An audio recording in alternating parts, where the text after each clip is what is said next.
Welcome welcome back to the channel lives chemical blueprint. आज हम बात करेंगे क्लास 10th केमिस्ट्री के chapter carbon and its compound की। बहुत सारे बच्चे बोल रहे थे कि मैम ये बनाओ ये बनाओ। चलो आज देख लेते हैं। ये शॉर्ट नोट्स हैं, बढ़िया एकदम रिवीजन भी कर सकते हो तुम, और सेम एग्जाम में आया तो लिख भी सकते हो सेम यही चीज। चलो स्टार्ट करते हैं। सबसे पहले बात करेंगे इंट्रो की। Compounds of carbon are known as organic compounds. देखो कार्बन क्या है। अब देखो केमिस्ट्री होती है तीन टाइप में, तीन टाइप होते हैं केमिस्ट्री के। सबसे पहले आता है ऑर्गेनिक, आप 11th 12th में पढ़ोगे, अलग अलग आते हैं। फिर आती है हमारे पास इनऑर्गेनिक, फिर आती है हमारे पास फिजिकल। ये तो सिर्फ तुम्हारे सेकेंडरी लेवल पे, आगे कॉलेज में जाओगे तो बहुत अलग अलग आएगी, सीडीओ केमिस्ट्री, कोऑर्डिनेशन, बहुत सारी अलग अलग आएगी। ठीक है, यहाँ पे तुम्हें सिर्फ इतना ध्यान रखना है कि कार्बन क्या है, ऑर्गेनिक कंपाउंड है। तुम ऐसे ऐसे बना के लिख सकते हो इस तरीके से, जैसे एरो बना के यहाँ पे लिख लो ऑर्गेनिक कंपाउंड ओसी। ठीक है, all organic compounds contain hydrogen along with carbon. अब देखो कार्बन का जो एटॉमिक नंबर होता है, कार्बन का एटॉमिक नंबर होता है 8। ठीक है, और इसमें जो वैलेंस इलेक्ट्रॉन होते हैं वो होते हैं 4। इसका मतलब इसकी वैलेंसी कितनी है, इसकी वैलेंसी है 4। अब 4 वैलेंसी है तो उन वैलेंसीज को कंप्लीट करने के लिए कौन आएगा, हाइड्रोजन आएगा। कौन आएगा, हाइड्रोजन आएगा। इसीलिए यहाँ पे लिखा है कि जितने भी ऑर्गेनिक कंपाउंड्स होते हैं वो हाइड्रोजन कंटेन करते हैं अलोंग विद कार्बन, कार्बन के साथ। Since they are the fundamental organic compounds they are also known as hydrocarbons. देखो हाइड्रोकार्बन्स का मतलब क्या है, हाइड्रोकार्बन्स का मतलब क्या है, नाम से ही सजेस्ट कर रहा है ना, हाइड्रोजन और कार्बन, हाइड्रोजन और कार्बन, हाइड्रोकार्बन्स। ठीक है, the study of carbon compound such as hydrocarbons and its derivatives is called organic chemistry. Organic chemistry क्या है, जिसमें हम कार्बन, हाइड्रोकार्बन और इसके डेरिवेटिव्स के बारे में पढ़ते हैं, जिसमें आप रिएक्शंस पढ़ते हो। इजिली अपन कह सकते हैं जहां आप रिएक्शंस पढ़ते हो वो होता है ऑर्गेनिक केमिस्ट्री। अब बात करते हैं अपन बॉन्डिंग इन कार्बन। देखो मैंने अभी तुम्हें बताया था carbon atom has 4 electron in its outer most shell. अब आउटर मोस्ट शेल में इसके कितने इलेक्ट्रॉन है, 4। इसका मतलब इसकी वैलेंसी कितनी है, 4। वैलेंसी कितनी है, 4 इसकी वैलेंसी है, याद रखोगे। और कितने हाइड्रोजन ऐड होंगे फिर इसके साथ, अगर वैलेंसी 4 है तो हाइड्रोजन कितने ऐड होंगे, 4। 4 हाइड्रोजन। इसको हम देखो ऐसा लिखते हैं CH4। और नहीं तो आप इसको ऐसे भी लिख सकते हो CA1 2 3 4। 1 हाइड्रोजन, सेकेंड, थर्ड, और यहाँ आ जाएगा हमारा फोर्थ।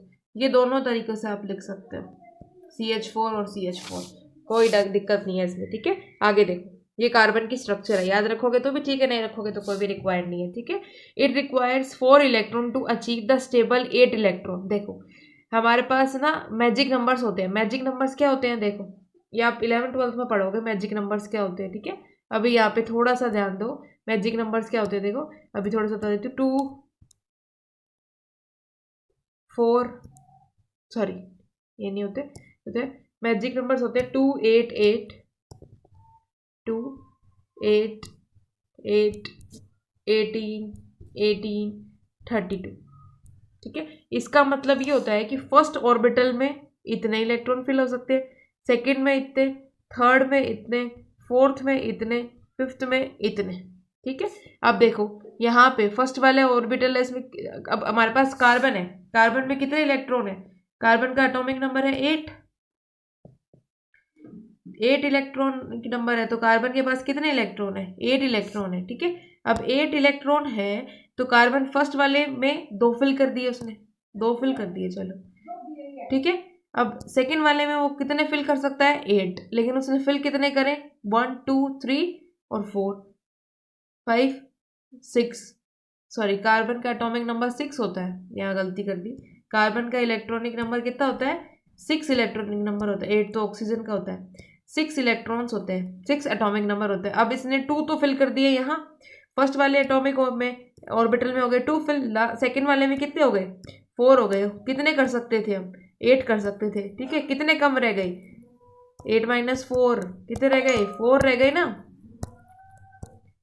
4 कम रह गए, 4 हम फिल कर दिए, 4 बच गए। अब देखो, अब इसको कितने इलेक्ट्रॉन और चाहिए स्टेबल होने के लिए? स्टेबल मतलब जितना इलेक्ट्रॉन ऑर्बिटल मांग रहा है उतने पूरे इलेक्ट्रॉन उसे देना, मतलब वो ही स्टेबल होता है। अब देखो यहाँ पे क्या बोल रहा है ये, 4 electrons to achieve the stable, 8 electron, ठीक है। इनर्ट गैस कॉन्फ़िगरेशन, इनर्ट मतलब स्टेबल गैस, इनर्ट गैस मतलब स्टेबल गैस, ध्यान में रखने की कोई ज़रूरत नहीं है इस चीज़ को, फालतू है, अभी कोई काम की नहीं है तुम्हारे। अब देखो, carbon atom can achieve the inert gas electron arrangement only by sharing their electrons. अब देखो बॉन्ड कैसे बनते हैं? जब इलेक्ट्रॉन की शेयरिंग होती है। अब कार्बन के पास कितने इलेक्ट्रॉन्स है? आउटर शेयर वाले इलेक्ट्रॉन्स याद रखने हैं, सिर्फ 4 इलेक्ट्रॉन्स है, ठीक है। अब कार्बन किसी के साथ बॉन्डिंग करेगा तो ये अपने 4 इलेक्ट्रॉन डोनेट कर सकता है ज़्यादा से ज़्यादा, ठीक है। क्लोरीन है, अब आपने फॉर्मूला कभी सुना होगा तो फॉर्मूला सुना होगा CCl4, CCl4 थर्ड चैप्टर में आपने पढ़ा भी होगा formulas, how to make formulas, ठीक है। अब देखो CCl4 कैसे बनता है? कार्बन का +4 होती है वैलेंसी, कार्बन की वैलेंसी होती है +4, क्लोरीन की होती है -1, लेकिन क्लोरीन यहाँ पे कितने ऐड करने पड़ेंगे आपको? -4 करने के लिए 4 क्लोरीन आपको ऐड करने पड़ेंगे, इसीलिए ये फॉर्मूला CCl4 है। और देखो फॉर्मूला कैसे बनता है, जैसे यहाँ मैंने लिया CCl4 है मेरे पास, ठीक है। यहाँ कार्बन है, कार्बन के पास है +2, अब क्लोरीन है, क्लोरीन की वैलेंसी होती है -1, इसको क्रॉस मल्टीप्लाई कर दो, ये 4 चला जाएगा क्लोरीन के पास, तो CCl4 आ गया। पढ़ चुके हो गए आप वैसे ये थर्ड चैप्टर में। नेक्स्ट देखो, the valency of carbon is 4 since 1 carbon requires 4 electron to achieve the nearest inert gas configuration, thus we can say that carbon is tetravalent. ये फालतू बात लिखी हुई है, कोई जरूरत नहीं है इस चीज को याद रखने की तुम लोगों को, ठीक है। The 4 valencies of carbon are usually represented by drawing. देखो ये मैंने तुम्हें अभी बताया था ना कैसे रिप्रेजेंट करते हैं। अब यहाँ पे आप क्या लगा सकते हो? हाइड्रोजन, हाइड्रोजन, हाइड्रोजन और हाइड्रोजन, ठीक है। आगे देखो, अब आता है हमारे पास एलोट्रोपीज ऑफ कार्बन। एलोट्रोपीज क्या है? देखो एलोट्रोप्स, एलोट्रोपीज ऑफ कार्बन क्या है? देखो, the various physical forms in which an element can exist are called allotropes of that element. देखो कार्बन की फिजिकल फॉर्म जिसमें वो रह सकता है, ठीक है। सबसे पहले है डायमंड, फिर है ग्रेफाइट, फिर है बकमिंस्टर फ्लोरीन। आपको 2 ही याद रखनी है, डायमंड और ग्रेफाइट। चलो देखते हैं डायमंड क्या होता है।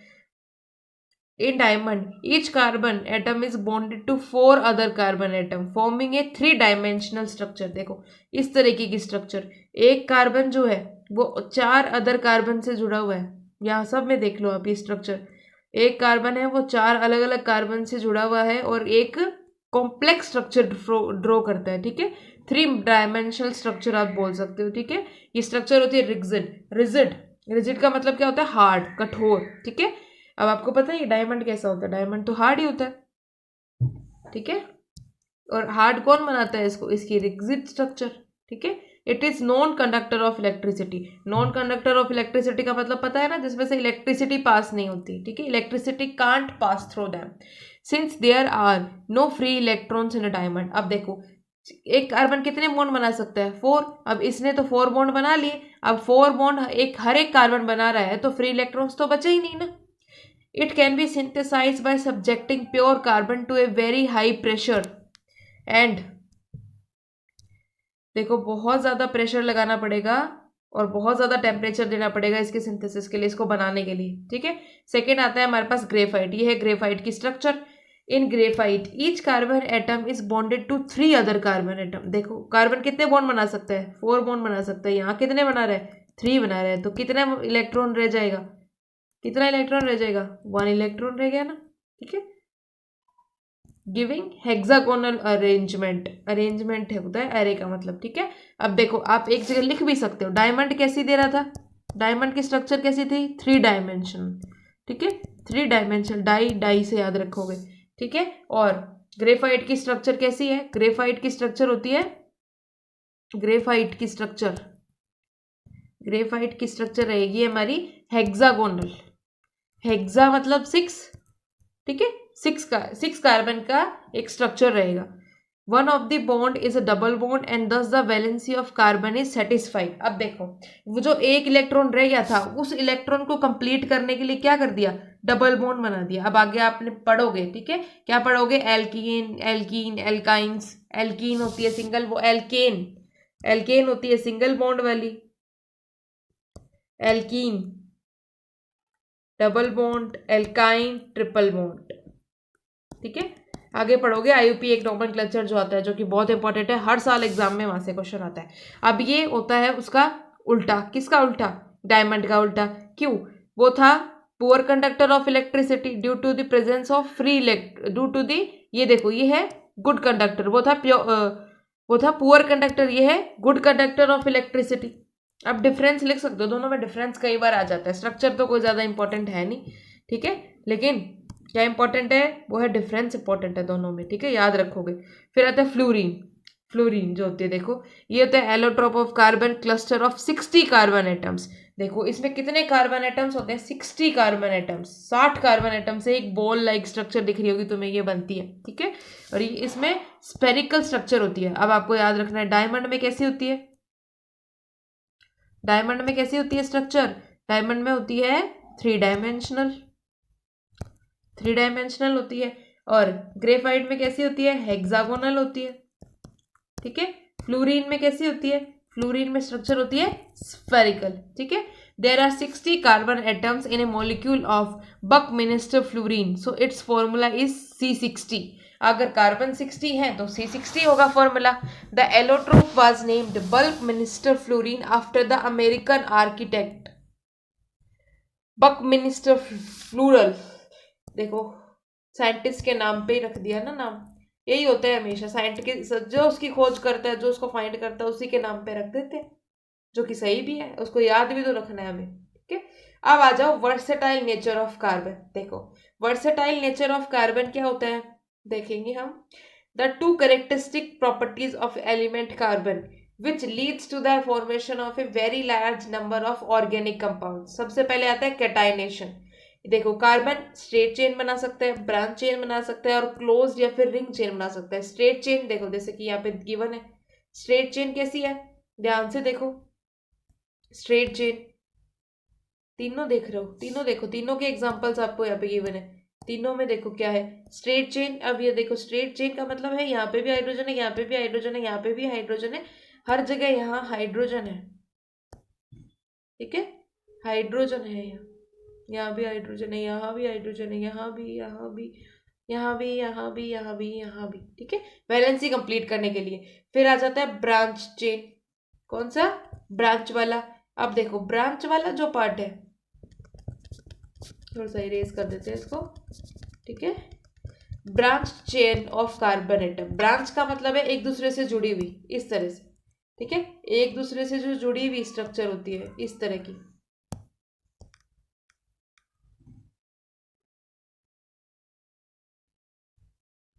एक सेकेंड, एक मिनट रुकना, पेन नहीं काम कर रहा।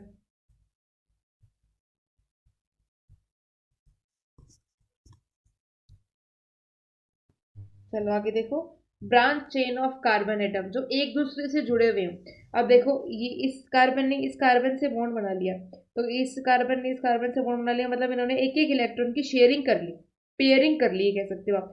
तो इस कार्बन के पास 3 इलेक्ट्रॉन बचे, इसके पास कितने बचे, इसने इस कार्बन से भी कर रखी है, इसने इधर भी कर रखी है, इसने इधर भी कर रखी है, 2 कार्बन से कर रखी है, तो 2 इलेक्ट्रॉन तो इसके पेयरिंग में गए, और 2 हाइड्रोजन अटैच कर दो आप, 2 बच गए।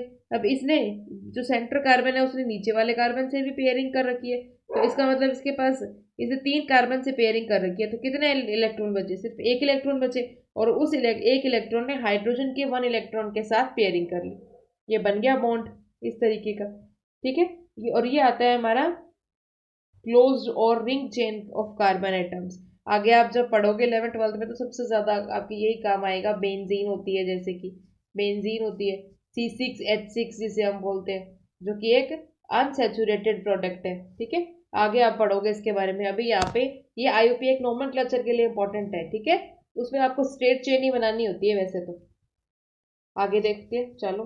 टेट्रा वैलेंसी, सबसे पहली चीज तो थी क्या, कैटाइनेशन। सेकंड है टेट्रा वैलेंसी। कार्बन है, टेट्रा का मतलब क्या होता है, देखो मैं तुम्हें पहले बता देती हूँ। डाई का मतलब होता है दो, ट्राई का मतलब होता है तीन, टेट्रा का मतलब होता है चार, पेंटा का मतलब होता है पांच। ये चीज दिमाग में बिठा लो क्योंकि बहुत ज्यादा काम आएगी आईयूपीएक नोमेनक्लेचर में भी, ठीक है। Carbon has a valency of four, so it is capable of bonding with four other atoms. अब पहले बता दिया वैलेंसी कार्बन की होती है फोर, तो का फोर के साथ ही बॉन्डिंग करेगा वो, ठीक है।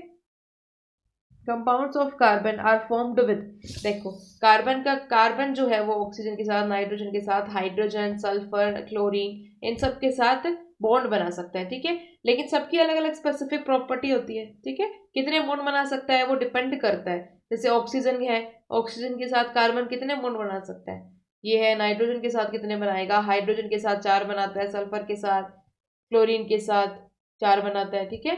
अब देखो आगे, अब आता है classification of hydrocarbons. Classification of hydrocarbon में सबसे पहले आता है सैचुरेटेड और फिर आता है अनसैचुरेटेड। सैचुरेटेड में क्या आता है, देखो hydrocarbons in which the carbon atoms are connected by only single bonds. देखो सैचुरेटेड वो होती है जैसे कि ये सिंगल चेन, स्ट्रेट चेन जो तुम्हें दिखाई थी, ये क्या है, ये सैचुरेटेड है, क्या है, सैचुरेटेड, ठीक है। आगे देखो, ये सैचुरेटेड है, इसके कुछ एग्जांपल भी गिवन है। और जो सैचुरेटेड हाइड्रोकार्बन होते हैं उनको बोलते हैं हम एल्केन्स, सिर्फ सिंगल बॉन्ड हो जिसमें। देखो सिंगल बॉन्ड ऐसे होता है, carbon carbon, double bond carbon, double bond carbon, triple bond carbon, तीन बॉन्ड होंगे बीच में और कार्बन। और ये वाला जो है ये होता है सैचुरेटेड, ठीक है, जिसे हम बोलते हैं एल्कीन, एल्केन सॉरी, ठीक है। अब एन है तो सिंगल बॉन्ड, ठीक है, इन है तो डबल बॉन्ड और आइन है, वाई एन ई है तो ट्रिपल बॉन्ड, ठीक है। जनरल फॉर्मूला क्या होता है, C n H two n plus two, और एन क्या है, नंबर ऑफ कार्बन एटम्स, ठीक है। जैसे कि मेरे पास ये चेन है, मैंने ये ले लो अब, ठीक है, C n H two n plus two. अब देखो एन, यहाँ पे हमारे पास कार्बन कितने हैं, एक कार्बन है, तो कार्बन के लिए C H two N, two N मतलब two into one plus two, carbon one है ना तो एन की वैल्यू टू है, एन की वैल्यू वन है, two into one two, two plus two four, C H four. और ये क्या है, ये भी तो सी एच फोर ही है। कार्बन के साथ कितने हाइड्रोजन है, फोर हाइड्रोजन है, ठीक है। आया फॉर्मूला समझ में। ऐसे ही इथेन का देखो, इथेन में यहाँ पे कितने कार्बन है, दो कार्बन है, तो यहाँ पे एन की वैल्यू कितनी हो गई, टू हो गई। अब कार्बन में क्या फॉर्मूले में आप पुट करो ये वैल्यू, देखो C two H, H two into two plus two, two into two plus two, two into two four, four plus two six, तो सी टू एच सिक्स। यहाँ पे कितने हाइड्रोजन है काउंट कर लो, one two three four five six, सही है ना, बिल्कुल। इस तरह से आप सारे फॉर्मूलाज बना सकते हो। आगे देखो अनसैचुरेटेड हाइड्रोकार्बन्स, ठीक है। एक बात और ध्यान रखनी है, ठीक है, कार्बन कार्बन में सिंगल बॉन्ड ही होता है सैचुरेटेड में, ठीक है, तभी वो एल्केन्स होती हैं। अब आ जाओ अनसैचुरेटेड में। अनसैचुरेटेड में कौन आता है, जो डबल बॉन्ड और ट्रिपल बॉन्ड कंटेन करते हैं, ठीक है। डबल बॉन्ड और ट्रिपल बॉन्ड कंटेन करते हैं। जैसे डबल बॉन्ड मैंने तुम्हें बताया, इसका फॉर्मूला देखो क्या होता है, C n H two n. फॉर्मूले में मैं आपको पुट करके दिखाती हूँ, एक फॉर्मूला हम बनाते हैं। जैसे ये यहाँ पे ये गिवन है आपको, क्या गिवन है, alkenes contain carbon, double bond carbon. अब यहाँ पे आपको पोजीशन दी हुई है, तो यहाँ पे चारों जगह क्या है, हाइड्रोजन है। कितने कार्बन है यहाँ पे, बताओ कितने कार्बन है, टू कार्बन है, तो सी टू। अब एच टू एन, अब सी टू है तो H two into two four, तो सी टू एच फोर, ये हमारा बन गया, ठीक है। अब आ जाओ एल्काइंस पे। एल्काइंस क्या होते हैं, जिसपे ट्रिपल बॉन्ड होता है, इसको, इसका फॉर्मूला क्या होता है, C n H two n minus two. अब इसको भी पुट करके देख लो फॉर्मूले में। यहाँ कार्बन कार्बन के साथ तीन बॉन्ड बना रहा है और एक एक हाइड्रोजन अटैच है दोनों से। कार्बन कितने हैं, सी टू है। अब H two n minus two, two n minus two है यहाँ पे, ठीक है। अब hydrogen, hydrogen two n minus two, two into two minus two, बचा कितना, two, C two H two. ठीक है, C2H2, ये फॉर्मूला हो गया, फॉर्मूले की वैल्यू पुट करके देख ली। अब आ जाओ साइक्लिक हाइड्रोकार्बन। देखो साइक्लिक हाइड्रोकार्बन भी दो टाइप के होते हैं, सैचुरेटेड और अनसैचुरेटेड। ठीक है, अनसैचुरेटेड का मैंने तुम्हें एग्जांपल अभी भी बताया भी था, बेंजीन होता है जो। ठीक है, देखो hydrocarbon in which the carbon atoms are arrange in the form of a ring, कोई भी रिंग की फॉर्म में। जैसे ये देख लो, ये थोड़ा सा आपको अजीब लग रहा होगा, इसको आप ऐसे भी बना सकते हो, इस तरीके से। ठीक है, यहाँ हाइड्रोजन है, यहाँ हाइड्रोजन है, यहाँ हाइड्रोजन, यहाँ दोनों तरफ हाइड्रोजन, इस तरफ दोनों तरफ हाइड्रोजन, इधर भी हाइड्रोजन, इधर भी हाइड्रोजन, इस तरीके की स्ट्रक्चर बनी हुई है। ठीक है, अब देखो साइक्लोहेक्सेन, ये साइक्लोहेक्सेन है। देखो साइक्लो हम कब ऐड करते हैं, जब साइक्लिक स्ट्रक्चर होती है, और हेक्सेन मतलब इसमें 6 कार्बन है। और एन क्यों लगा है, एन मतलब सारे सिंगल बॉन्ड में है। ठीक है, साइक्लो मतलब जब साइक्लिक स्ट्रक्चर होती है, हेक्सेन, हेक्सेन 6 कार्बन, हेक्सा जो होता है वो 6 कार्बन से रिलेट करता है, और एन जो नेमिंग में ANE लगा हुआ है इसकी। ठीक है, जो नाम में ANE लगा हुआ है वो क्या है, सिंगल बॉन्ड को रिप्रेजेंट करता है। ठीक है, अब देखो अनसैचुरेटेड साइक्लिक हाइड्रोकार्बन्स। अनसैचुरेटेड में क्या है, benzene is an example of N unsaturated cyclic compound. देखो सैचुरेटेड मतलब सिंगल बॉन्ड, और अनसैचुरेटेड जैसे बेंजीन है, बेंजीन में डबल बॉन्ड आ गया। देखो यहाँ पे कार्बन कार्बन के बीच में 3 डबल बॉन्ड आ गए। ठीक है, इसका फॉर्मूला क्या होता है, C6H6 होता है। और बेंजीन कितने कार्बन से बनके बनी हुई है, 6 कार्बन और 6 हाइड्रोजन से मिलकर बनी हुई है। बेंजीन का फॉर्मूला होता है C6H6, ये पूछ सकता है आपको एग्जाम में। ठीक है, बेंजीन का फॉर्मूला C6H6। अब देखो, अब IUPAC एक नॉमेनक्लेचर आएगा, उससे पहले थोड़ा सा फंक्शनल ग्रुप के बारे में देख लेते हैं। देखो फंक्शनल ग्रुप और जनरल फॉर्मूला उनका गिवन है। सबसे पहले है हमारे पास हेलाइड। हेलाइड को हम एक्स से रिप्रेजेंट करते हैं, और एक्स होते हैं फ्लोरीन, क्लोरीन, ब्रोमीन और आयोडीन। ठीक है, आर होता है हमारा एल्काइल ग्रुप, जैसे कि CH3, C2H, CH2, CH3। ठीक है, मीथेन, एथेन, प्रोपेन, ब्यूटेन, कुछ भी हो सकता है वो। और इसका ऑर्गेनिक कंपाउंड नाम कैसे लिखेंगे हम, हेलो एल्कीन्स, और सफिक्स क्या होगा, एन। ठीक है, जैसे एग्जाम्पल दिया हुआ है आपको CH3Cl। अब देखो आपको क्या करना है, CH3 क्या होता है, मिथाइल, मिथाइल, और Cl क्या है, क्लोरीन। तो इसका नाम क्या हो जाएगा, मिथाइल क्लोराइड, या ये तो कॉमन नाम हो गया मिथाइल क्लोराइड। और IUPAC नाम हम लिखेंगे तो हम इसका नाम पहले लिखेंगे। यहाँ पे भी तो देखो हेलो हमने पहले लिखा है, हेलो क्या है, हेलाइड। तो क्लोरोमीथेन, मीथेन, इसमें कितने कार्बन है, एक कार्बन है, तो एक कार्बन के लिए मेथ आता है। और एन क्यों आया, क्योंकि सारे सिंगल बॉन्ड है। ठीक है, एन क्यों आया था, क्योंकि सारे सिंगल बॉन्ड है। आगे देखो हाइड्रोक्सिल। हाइड्रोक्सिल क्या है, एल्कोहल, ROH, और ऑल लगता है। ठीक है, C2H5OH, common name ethyl alcohol होता है। IUPAC name ethanol. अब एथेनॉल कैसे बना, अब देखो IUPAC नोमेनक्लेचर में आपको ध्यान रखना है कि कोई भी दो वोवल साथ में नहीं आने चाहिए। तो आपको क्या करना है, जो इथेन है, जैसे कि होता है इथेन, क्या, ETHANE होता है। ठीक है, और OL में भी ओल है। तो E और O दो वोवल एक साथ आ रहे हैं, तो आपको इस वाले वोवल को E को हटा देना है। ठीक है, तो क्या बन जाएगा, एथेनॉल बन जाएगा। यहाँ से E को हटा दिया आपने, तो क्या बन गया, एथेनॉल बन गया। ठीक है, ये IUPAC नोमेनक्लेचर के लिए एक अलग से वीडियो भी आ जाएगी आपके लिए थोड़े दिनों में। ठीक है, अभी यहाँ पे थोड़ा सा एडजस्ट कर लो, जिसको बेसिक कॉन्सेप्ट नहीं पता वो वीडियो देख सकते हैं, वो वाला। जिसको पता है बेसिक कॉन्सेप्ट वो यहीं समझ जाएगा। ठीक है, नेक्स्ट हम देखते हैं एल्डिहाइड। एल्डिहाइड होता है CHO, जिसे हम बोलते हैं ऑल, अल, AL बोल लो अब, L। ठीक है, CH3CHO। देखो इसमें क्या करना होता है, ये जो कार्बन है ना CHO एल्डिहाइड वाला, इसको भी काउंट करना होता है। ठीक है, यहाँ पे मत क्या देना आपकी, इस क्लोरीन का तो नहीं किया था, ये क्लोरीन है, कार्बन नहीं है। ठीक है, CH3CHO।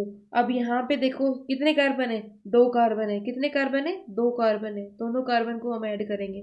ठीक है, तो कितने हो गए, एथेन, एथेन हो गया। और यहाँ पे भी क्या है, AL, मतलब AL है, AL है, तो ये वोवल है, AL है, तो इसका मतलब क्या है, ये वोवल है। तो क्या करो आप, E को हटा दो, यहाँ एथेन में जो E होता है उस E को हटा दो, और उसकी जगह L आ जाएगा, अपना ऐड हो जाएगा। फिर आता है कार्बोक्सिलिक एसिड। ठीक है, कार्बोक्सिलिक एसिड का फॉर्मूला क्या होता है, RCOOH होते हैं, और सफिक्स में क्या ऐड होता है, ओइक एसिड होता है, ये लास्ट में ऐड होते हैं। ठीक है, IUPAC नेम में इसमें भी कार्बन जो है वो काउंट होगा। ठीक है, CH3 CH2। अब इसमें कितने कार्बन हो गए? 3 कार्बन हो गए। 3 कार्बन के लिए क्या आता है? प्रोपेन। एन आता है। अब ANE आ रहा है ना लास्ट में, ई और ओ ई में ओ, तो इस ई को उड़ा दो यहाँ से, इसकी जरूरत ही नहीं है हमें। ठीक है, ये चीज ध्यान रखना वरना एग्जामिनर नंबर काट लेगा तुम्हारे। बहुत कॉमन सी बात है, बहुत बच्चे ध्यान नहीं रख पाते हैं, लेकिन तुम्हें ध्यान रखनी है ये चीज। और जिसको भी नोट्स चाहिए वो टेलीग्राम पे जाओ, लिंक डिस्क्रिप्शन में है। ठीक है, लाइफ्स केमिकल ब्लूप्रिंट के नाम से मिल जाएगा आपको, वहां पे आपको सारी PDF अवेलेबल मिलेगी। ठीक है, बस डाउनलोड करो, नोट्स बनाओ, पढ़ो। Ketone group. ठीक है, कीटोन क्या होता है? RC double bond O R dash. R dash का मतलब बता रखा है कि ये दोनों अलग भी हो सकते हैं, ठीक है, और दोनों सेम भी हो सकते हैं, कोई दिक्कत नहीं है। ठीक है, अब इसका जो हम IUP एक नाम लिखते, कॉमन नाम छोड़ दो, कोई जरूरी नहीं, कोई नहीं पूछेगा तुम्हें। अब इसमें जो है ये सेंटर में आएगा ये ग्रुप, और दोनों आर मतलब दोनों साइड कार्बन ग्रुप ही आएगा। ठीक है, अब कितने कार्बन है यहाँ पे? 1 2 3 4 कार्बन है यहाँ पे, लेकिन यहाँ पे 5 क्यों लिख रखा है? पेंटेनॉन। 2 3 4 कार्बन है यहाँ पे, पेंटेनॉन नहीं आएगा यहाँ पे। ठीक है, यहाँ पे आएगा ब्यूटेनॉन। 2 3 4, हाँ, ब्यूटेनॉन आएगा। इसको काट दो, ब्यूटेन, और वही ई को हटा दो, ई को उड़ा देना, वो लगा देना। ठीक है, फिर आता है ईथर ROR। अब इसका नाम होता है अलग तरीके से लिखना, ये इंपॉर्टेंट भी है और ये थोड़ा सा अलग होता है, तो तुम्हें थोड़ा सा समझने में प्रॉब्लम होगी। अब देखो ध्यान से कैसे, यहाँ देखो, सबसे पहले क्या ध्यान रखना है हमें? ROR डैश, यहाँ पे दोनों R ग्रुप सेम भी हो सकते हैं, अलग भी हो सकते हैं, लेकिन बीच में ऑक्सीजन है। इस ऑक्सीजन ने क्या कर दिया? इनके बीच का, इस कार्बन और इस कार्बन के बीच का बॉन्ड ब्रेक कर दिया। अब बॉन्ड ब्रेक कर दिया तो दोनों का नाम अलग अलग आएगा। ठीक है, जो लंबा चेन होगा जिसमें मतलब 2 3 4 ग्रुप होंगे, वो हो जाएगा आपका सब, वो आपका लास्ट में आएगा। जैसे कि इस एग्जाम्पल में देखो क्या है, CH3OC2H5। अब यहाँ पे कार्बन 1 है, यहाँ पे कार्बन 2 है, इसका मतलब ये आपकी चेन है। ठीक है, जितने ज्यादा कार्बन होते हैं ना वो उतनी लंबी चेन बनती है हमारे पास। अब इसको हम क्या बोलते हैं? मिथाइल। तो मेथ ले लो, मेथ में क्या ऐड कर दो? ऑक्सी, क्या बन जाएगा? मेथॉक्सी। ठीक है, और एथेन हमारा है C2H5 की हमारी चेन बनी है। ठीक है इजी। अब एक एग्जांपल मैं और बताती हूँ तुम लोगों को यहीं पे, ताकि कंफ्यूजन ना हो बाद में। C2H5O C2H5। अब यहाँ पे दोनों ग्रुप सेम है। अब दोनों ग्रुप सेम है तो आप क्या करो, कुछ भी कहीं भी कुछ भी लिख सकते हो। क्या लिखोगे IUP एक नाम में? Ethoxy ethane. क्या लिखोगे? ETHOXY, ethoxy ethane. ठीक है, बहुत इजी है एथॉक्सी एथेन। अब एक एग्जांपल और ले लो, चाहे CH3 CH2 CH2O C2H5। अब यहाँ पे कौन सी लंबी चेन है कार्बन की? 1 2 3, यहाँ पे 3 कार्बन है, तो ये लंबी चेन हो गई मैम। ठीक है, क्या करो, इसका नाम क्या लिखते हो तुम? प्रोपेन। प्रोपेन ही तो लिखोगे ना, सिंगल कार्बन है तो क्या करो? प्रोपॉक्सी। क्या कर दोगे इसको आप? प्रोपॉक्सी। PROP, prop, OXY, प्रोपॉक्सी। और C2H5 क्या होता है? एथेन। प्रोपॉक्सी एथेन आ जाएगा इसका नाम। ठीक है, प्रैक्टिस करना है ऐसे 10 तक बना के, अपने आप ही समझ में आ जाएगा तुम लोगों को क्या है क्या नहीं है। ठीक है, आप देखो।